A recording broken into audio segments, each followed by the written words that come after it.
Hi friends, நம்ம இன்னைக்கு காளிகாம்பாள் கோவில் பற்றி தான் பார்க்க போகிறோம். இந்தியாவின் தமிழ்நாட்டின் தலைநகரமான சென்னையில் உள்ள பழைய ஜார்ஜ் டவுனில் பாரிமுனை பகுதியில் உள்ள தம்புச்செட்டி தெருவில் அமைந்துள்ளது. இக்காளி கோவில் விஸ்வகர்மா சமூகத்தின் முத்துமாரி ஆச்சாரி தலைமையில் 1640ஆம் ஆண்டு நிறுவப்பட்டது. காளியம்மன் எப்போதும் கையில் தம்புகம், சூலம், கற்கம், கபாலம், கேடகம் முதலிய ஆயுதங்கள் கொண்டு கோபரூபத்துடன் காட்சியளிப்பவர்.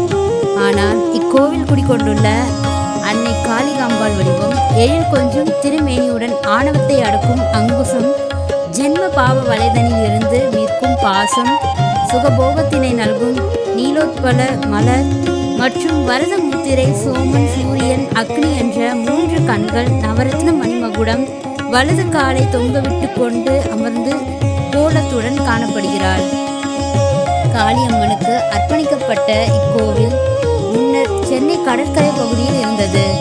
1640ஆம் ஆண்டில் இக்கோவிலை கடற்கரை பகுதியில் இருந்து தற்போதைய இடத்திற்கு மாற்றப்பட்டு சீரமைக்கும் பணி துவக்கப்பட்டது. 1678ஆம் ஆண்டு காளிகாம்பாள் கோவில் சீரமைப்பு முடிந்தது. இக்கோவிலுக்கு 1980ஆம் ஆண்டில் 10 மீட்டர் உயரம் கொண்ட புதிய ராஜகோபுரம் நிறுவப்பட்டது.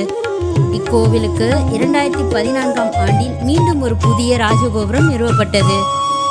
அக்டோபர் 3, 1677 அன்று மராத்திய பேரரசர் சிவாஜி காளிகாம்பாள் கோவிலுக்கு வந்து அம்மனை தரிசனம் செய்ததாக இக்கோவில் கல்வெட்டில் குறிப்பிட்டுள்ளது.